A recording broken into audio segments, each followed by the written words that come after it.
Welcome to Ron's Living Room. I'm finally making the video I kept talking about through a lot of my other videos. Tonight is all about Getzen.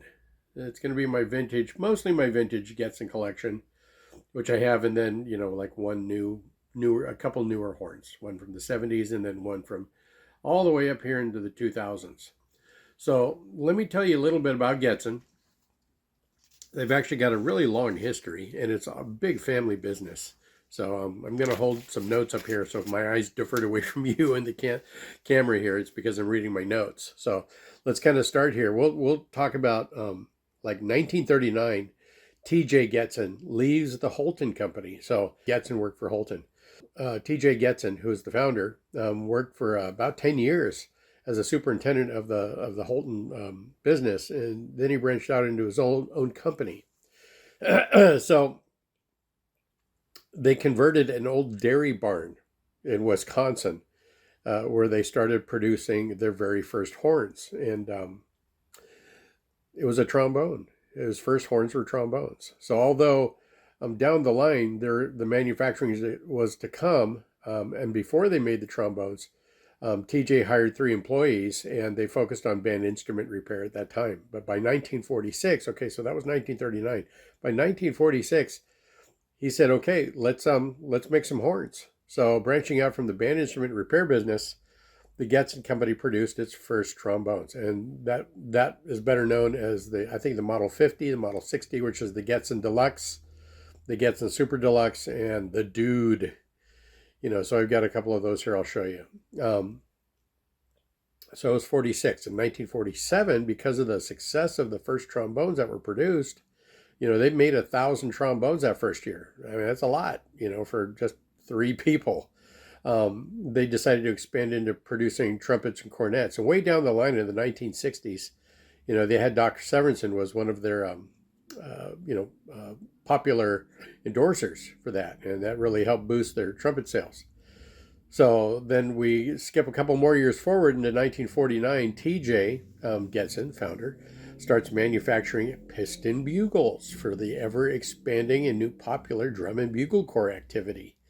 So if any of you old-timers out there ever heard of the Getzen Titleist, that was them. Getzen made a lot of money in their bread and butter on producing bugles for the drum and bugle corps activity, which was really big back in the 40s, 50s, and 60s, because every drum corps was kind of like a neighborhood group. They were being started out of churches and Boy Scout troops and a lot of different organizations. VFW Post, I would say that's Veterans of Foreign War, and American Legion. Today it's a very different activity than it was. It's not so much a neighborhood activity like it used to be.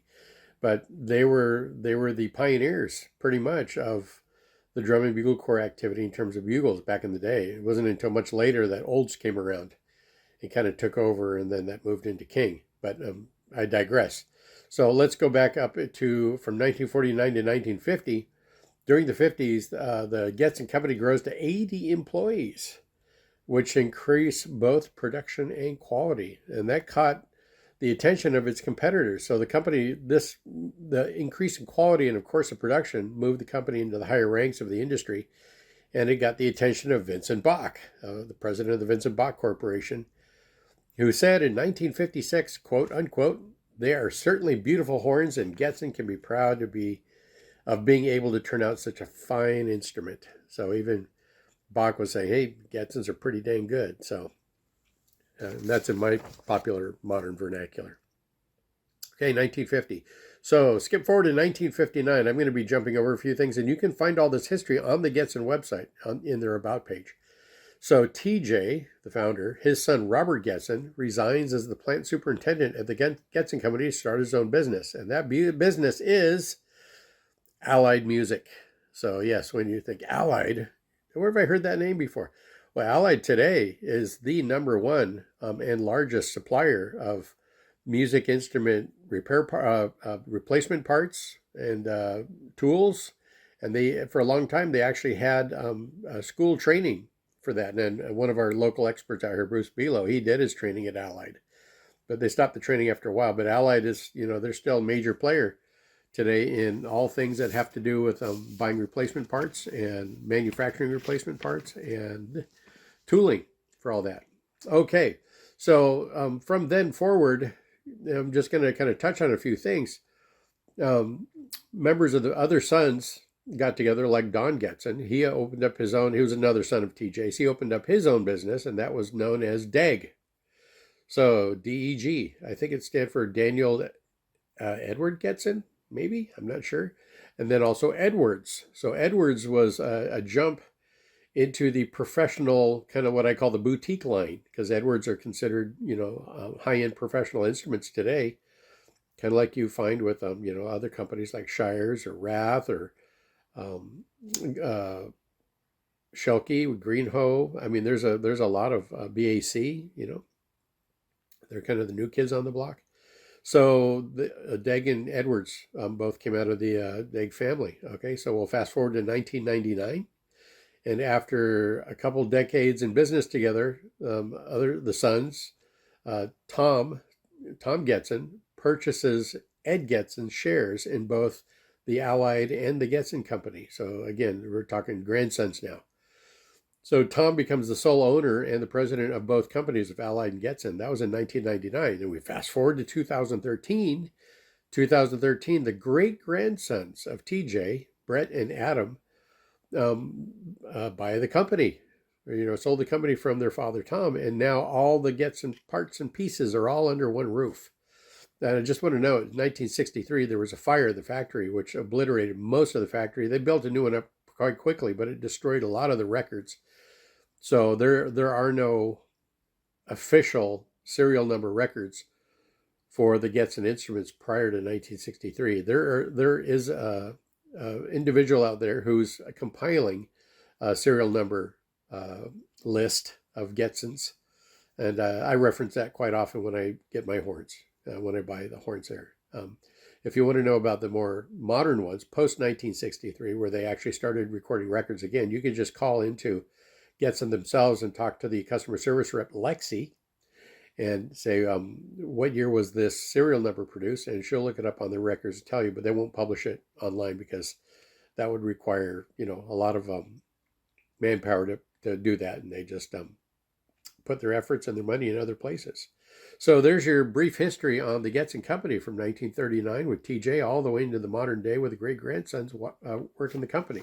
So let me show you what we've got here. You can kind of see them in the back, but hold on a sec. So I took some specs on these horns. Basically what I did is I took their years down that they were produced, the names of the horns, and also what I did is I weighed the outer slide and then I weighed the total horn. So I'll share these with you. But I've got some interesting things you may be interested in looking at, okay, for those of you who may own an older Getzen. I'll start with this one. I've never seen this one before. I've recently acquired this through my friend Will, who acquired it, I think, from, it might have been eBay. But this is a Getzen Deluxe. Now, it's an interesting thing because that's a Getzen Deluxe. This is a Getzen Deluxe. It's known as the Dude. Okay, you can see that very ornate design here. This is a Getzen. This one here is very special, actually. See these counterweights? I put those on. Those don't come with it. That's like an extra three ounces. So when I tell you the weights, you can remove about 3 to 3.5 ounces off of each of these weights because I put these custom weights on here. This one has a Bach weight on it. This one's back to the custom weight. And then this one is a factory weight. So, okay, so he went with the Dude. He got the Dude here.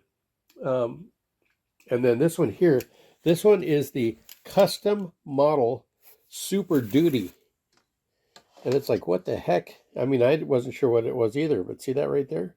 Super Duty. So it's got that beautiful bell design. Same thing you find here on the Super Deluxe. Same thing you find here on this Super Deluxe. You know, they put the Kranzer on the bell with a flat bead on it. Now, the earliest horn, I don't have it out here. It's basically the sibling to the Dude. But it also has one of these like screw slide locks on here. But this one's the Super Duty, right? And they all have that Getzen, what I call that counterweight Mohawk tuning slide protector. Each of these have that. Of course, the modern horns don't have that, which I think is a mistake. I think that's a great feature, especially on the student horns. They should have that on the student horns, and you won't have any destroyed and collapsed tuning slides. Okay, so we have the Super Duty here. And then we have the Super Deluxe, and then we have another Super Deluxe, and then we have a KT series. So this is post fire. All these Super Deluxes were all produced before the fire, and then after the fire, they had a whole bunch of different series here. But the trombones are specifically known as the KT, and you'll see that on the serial number. It'll say KT something something something. So I call it the KT series. And then, of course, the modern day Getzen 300 and 400 series, which are what they call their lower price point affordable instruments, but I find them to be pretty spectacular. I mean, they're not the Pro Edwards horn, but I think they're a far cry from being a student horn. Okay, so let's get back here to the stats. So here we go, the Getzen Deluxe. This is really kind of a weird thing here, but see, they use this like a rebar, solid bar piece here that's kind of hexagonal as their bracing, and then there's no bracing up here whatsoever, or a counterweight. And then the tuning, so you're like, so how do you tune it? Well, it's done right here. You kind of have to unscrew that and slide it up and down on that nickel-plated receiver. And that's how you tune the horn. Now, these hexagonal braces were commonly seen on their student line known as the Elkhorn, because they're in Elkhorn, Wisconsin. But when you see horns that say Elkhorn on it, that was their student line. Because a lot of companies had their own student line. This is kind of cool too. They just have this little piece of metal up here that you twist around on that, and it becomes the slide lock. I think I've seen this, and you've seen this in my other videos. And it grabs onto this little bent lip here. And then this is the bumper. So when you pull it up, the rubber bumper here stops the slide from going any further up. It's really an unusual design. It's a beautiful horn. Here, take a look at the bell here. Getzen Deluxe. There's no serial number on this. So I don't know when it was produced. My assumption is because of the hexagonal braces and the way it was constructed, that most likely this was constructed either in the late 40s or early 1950s. Most likely the early 1950s. But yeah, I just find it unusual because, like I said, those you'll see those hexagonal pieces of metal. They're used here too on the dude, except they're curved, right, to be the design. And they don't use those very often beyond these horns here. Now this one I'm still working on. I've got a tube replacement here that I got to completely fixed, but it's not done. But this was kind of bizarre. So let's talk about the specs here. Okay, so this one, I call this the Getzen Deluxe Special Order, or the Deluxe Spec. Okay, it's actually a 500 bore slide. I measured it. Getzen used the 498, which is basically a 500. So I'll just call it the 498 500.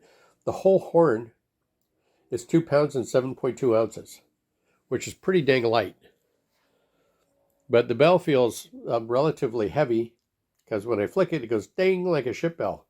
So it's not super lightweight. The outer slide is 6.8 ounces, which is in that, what I call that lightweight slide zone, which is between about 6 ounces and 6.5 ounces to 7.5 ounces. So that's this one. And I'm going to be doing a little playing demo on each of these. Here's the dude, the Model 50. Again, same bore slide. It's just a really different design, and I think, it's one of those things that probably gained it a lot of popularity because of its appearance in the early days of its production. But this particular horn is a total of 3 pounds and 1.6 ounces, so it's a pretty standard weight, about 3 pounds.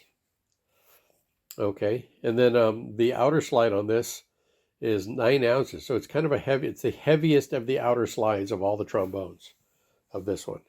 So now we'll move over here to the Super Duty, the Custom Super Duty, 1950. Okay, so the dude was 1952. Okay, this one we don't know. We're speculating is the early 1950s. But the Super Duty here is 3 pounds, 5.4 ounces. Now again, you knock 3 ounces, 3.5 ounces off that, and it makes it about 3 pounds, 1 ounce, and some change. Because it doesn't come with a counterweight. I put it on there because I'm feeble, but it's beautiful. That crans is really nice. The function of the crans, as I might mention in previous videos, oftentimes is to impede any kind of ending vibration or sizzle from the end of the bell, and to keep the sound very centered and focused as it's exiting the horn. So that was kind of important feature with outdoor production, because you didn't want the sound to get too buzzy or edge out too quick when you're outdoors and you're trying to push that sound 100, 150 yards ahead of you. Now, what makes the Super Duty the Super Duty? Well, I think it's all this nickel. Look how much nickel is up here. Okay, I mean, it goes under the braces, up to the top of the tuning crook, and then down below, and then extended some more below that. And then the slide is nickel, and the crook is brass. But this is a very solid horn. Very responsive too, even though it's a bit on the heavy side for that day and age, because this Super Duty is 3 pounds and 5.4 ounces. Again, knock the 3 ounces off for the counterweight, some change. So then it'd be about 3 pounds, 2 ounces. Okay, now we're going to move over here to this Super Deluxe. This is the one with the nickel on it, not the copper crayons, but the nickel here. And this Super Deluxe here is a 1949 model, and you can see it also has a nickel up here, but it doesn't have as much nickel there. Those have those extenders down at the bottom, so the top of this horn isn't quite as well braced as this one is, because you can also see the nickel there on the support posts for the braces, and here it's brass. So this horn here is a bit lighter. So it's 3 pounds, 2.6 ounces, about that. That's without the counterweight. The outer slide is 8.9 ounces. So it's just about the same weight as the Dude. Okay. Now we're going to come over here to the 1958 Super Deluxe.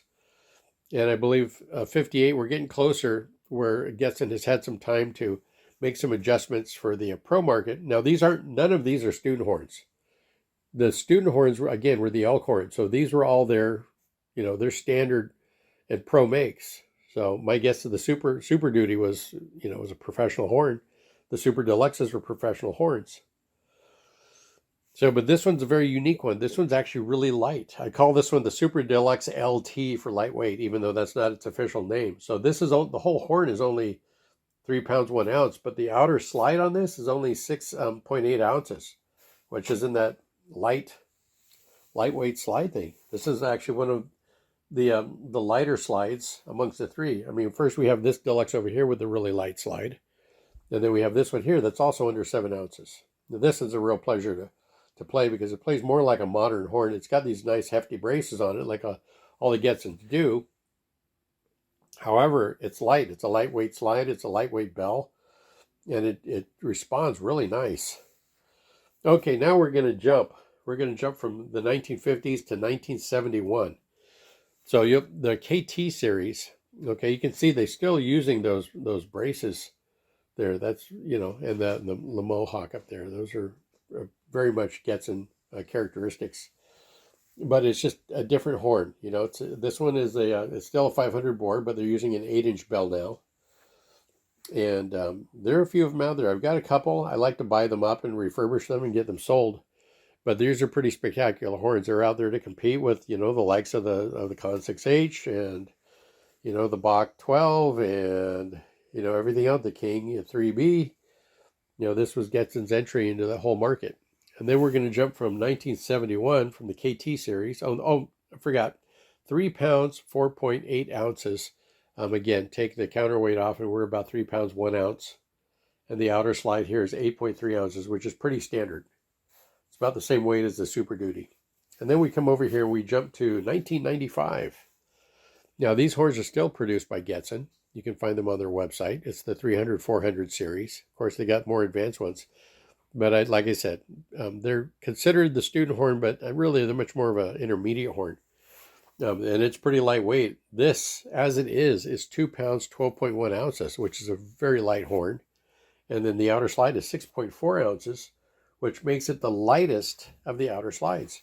Now, you do see this one with a nickel slide on it or a silver slide, and it's heavier. It's more in that high 7, low 8 ounce range. But this one's only 6.4 ounces. It's super light. The horn feels like a pro horn. I've played it a few times in jazz bands. It's super responsive. It's really an amazing horn. So if you ever see these up there, and you like, something that's a little more light and responsive, it's made by Getzen. And keep in mind, Getzen and Edwards are the same company. So a lot of the parts are the same parts. They're just different configurations. So, okay.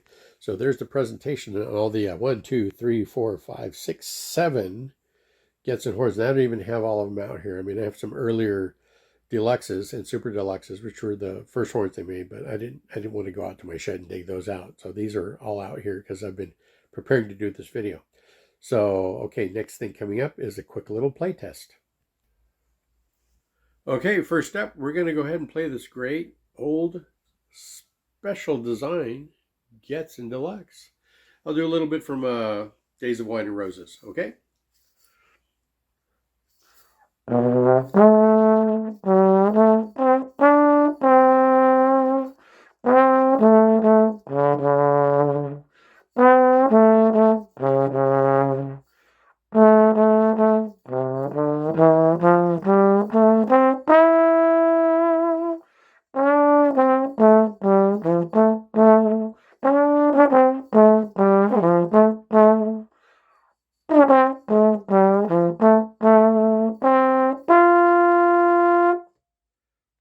Kind of cool. Sounds good. It feels light. Little bit on the airy side, but it might be some of the connections. I'm not sure. It's a really neat response to not have too many things going on up here. But yeah, you can see this is a 3-piece bell. So it comes from here all the way around and it attaches here. And then once again down here at the flange. So it's kind of cool. Okay, next one. Next up, we're going to go with the Dude. Now, the last horn and this horn both have 7-inch bells, which I think it's kind of interesting, for a horn this size. So, hold on a sec here. Sorry, I had to verify. Yeah, it's 7 inches. Okay, so these early Getzens had these little screw locks for the slide. Now, like I said, I'm working on this one. I need to get this top slide put all the way up here into the cork barrel, so it's a little bit out, so the whole slide isn't coming up all the way. But anyway, we're going to go ahead and play the same thing. This is going to be a different sound. It's braced a lot heavier than that last one, but we'll continue. And the slide's very heavy. So here we go.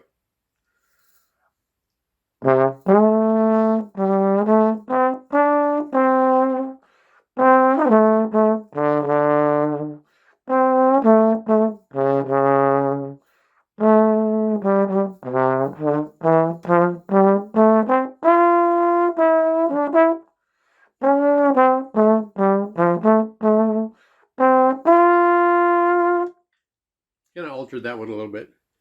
It's got a nice sound. It's kind of small because I think the bell's small.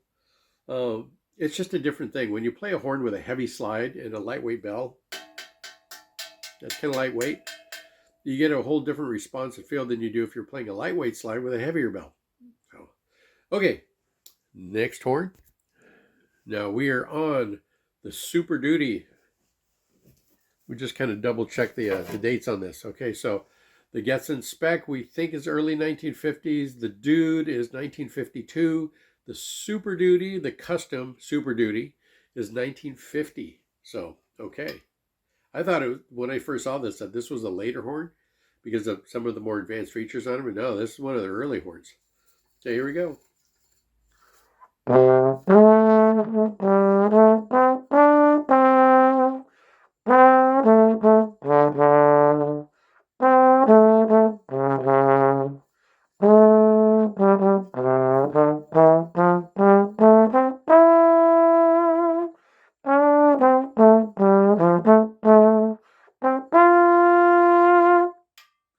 So my first impression, it's heavier, it's brighter. It's a much more focused sound because of all the weight. So I can see why it would be a heavy Super Duty because this thing's going to cut. So it's pretty cool. Oh, it's getting the nice horn.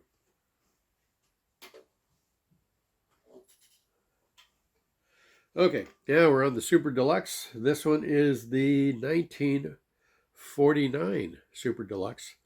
No copper on this one. So you have the nickel up here, and you have the nickel crayons down here. Of course, chrome hand slide, and all brass slide. Okay. Now this slide feels lighter than the Super Duty, so this one is 8.9 ounces. The Super Duty, no, it's 8.3 ounces. They're about the same. This was actually a little heavier slide. Here we go.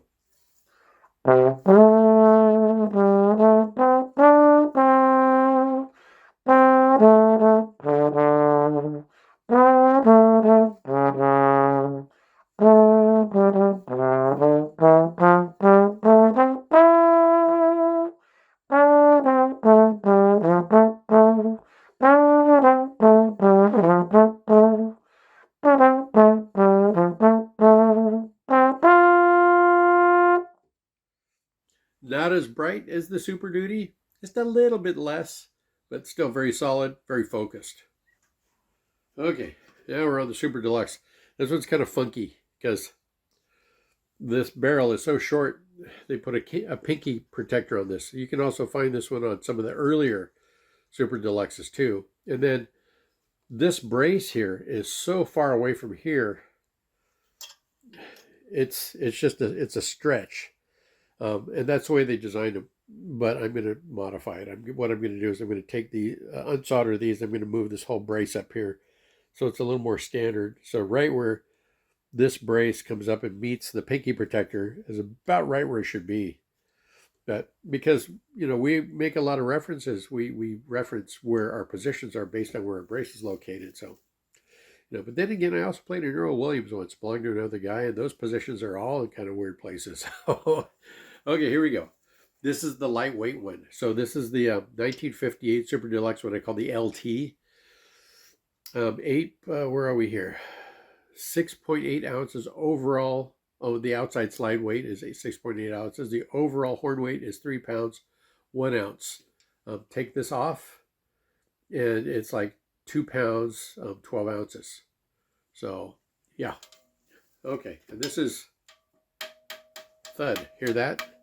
There's no ring whatsoever. It's a thud with the copper on here, and it's a very lightweight bell.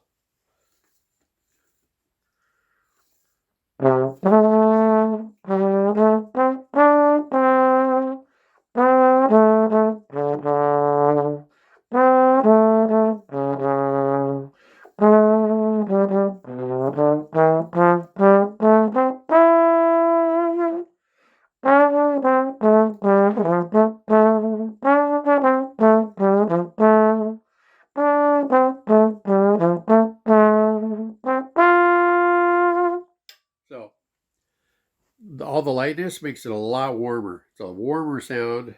It's just a nice, warm, responsive sound. It doesn't have that heavy, hard, directional feel that a lot of the earlier Getzens have, for the outdoor. This is designed more, I think, more for the microphone. So this is really special. I was kind of shocked when I got it because, why does it feel so light? Because I'm used to holding the heavier ones. And that's why it's a lightweight bell. It's a lightweight slide. It's just lightweight, except for, I added this Bach weight. I didn't have the custom one. Now, fast forward to 1971 to the KT series. I've talked to a few guys who goes, oh, mine's on a 75 and mine's a 1970. So the KT series seems to be centered around that 1970s, early 1980s zone. And again, this horn, the outer slide is 8.3 ounces. So that's more of a standard weight for the slide. The total horn weight, 3 pounds. Take off the ounces here, probably about 0.8 ounces. So just about 3 pounds, which is about the same weight you're going to find with a lot of horns of this time and era. Like I always make reference to the 6H because it's popular. The 6H and the 3B are all around that 2 pounds, 12 ounces, 3 pound zone. So this is all right in line with that. Here we go.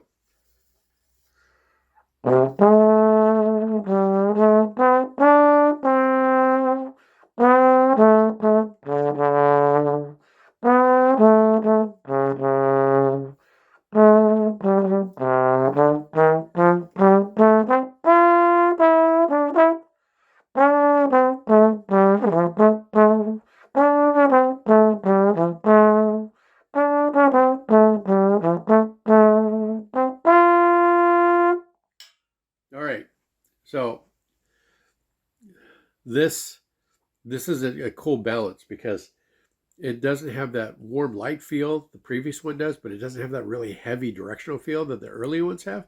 This is somewhere in the middle, which makes it really comfortable play, and it's nice and responsive. It's responsive with solidity to it. So if you find these are great. These are nice horns to play. You know, I wouldn't say that they're really out of date. I mean, you could probably say they're more like, in terms of just weight and heft, more like a student model. But again, this was the early 1970s, and they hadn't quite started Edwards yet. I think Edwards was started in the 80s. So this is still considered their pro horn at the time. So now we're going to jump into the modern day, 1995. This is the Getzen 300 series, or 351. They made a 450, a 451 or a 400, and it was with a rose brass bell.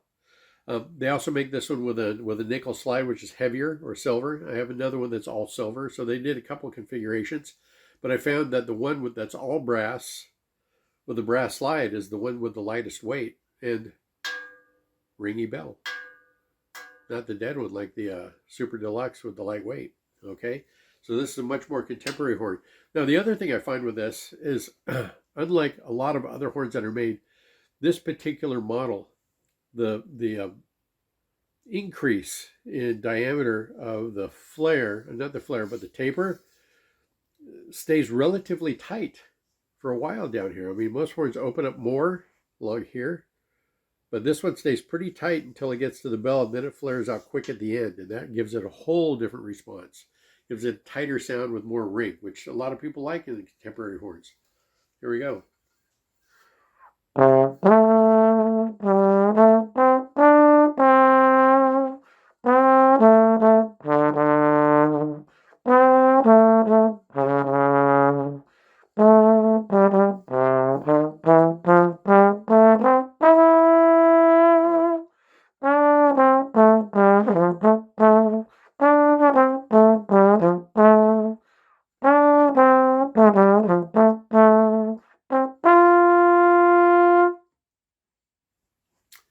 So it has a very contemporary jazz sound to it. Actually, to me, it feels a lot like a 6H, you know, without all the nickel. It's a nice sounding horn. It's nice, warm, centered sound. It's very easy to play. It speaks quick. You know, it's not like the older horns, which are a lot heftier, more substantial, and you can really feel a lot of the metal around here. This one feels really light, so great horn. Anyway, so that's pretty much it. So what's my assessment of the Getzens? They're all fantastic horns. They're unique in their own way. They're not cons, they're not kings, they're not box, they're not olds by any means. They're Getzens. And these early Getzens, as they've evolved from the models that we've looked at tonight, you know, here, right? So we go back here to the Deluxe and the Dude and the Super Duty and the Super Deluxe and the Super Deluxe, the KT series, and of course the 300 series. They're all very unique. They all have very different sound characteristically. I can say that these earlier Getzens have a Getzen feel to it, the Getzen sound, and then we get into the newer ones, and they become a little more contemporary, a lot more like the other horns that they're competing with or in the market with. So anyway, I hope you enjoyed this and you got some information out of it. But yeah, whenever you see these Getzens, pick one up. I mean, add it to your collection. It's a great player. Okay? And if you have any questions, comments, or anything to add to it, always feel free to comment in the field. And please, if you're new and you're watching this, please be one of my subscribers. I just hit 280. I know that doesn't sound like a lot, you know, but I'm moving closer to 300. My goal is 500 by June and 1,000 by the end of the year. Because I think when you reach 1,000, then they actually they give you a share of the advertising revenue that comes off the ads that they put on your YouTube. So, you know, it's almost nothing. You know, a lot of guys out there have Patreon accounts that offer things. That's not me. You know, I'm kind of like Yule Hauser of the trombones out here in California. You know, California's gold. Anyway, have a good time. Thanks for watching. Bye-bye.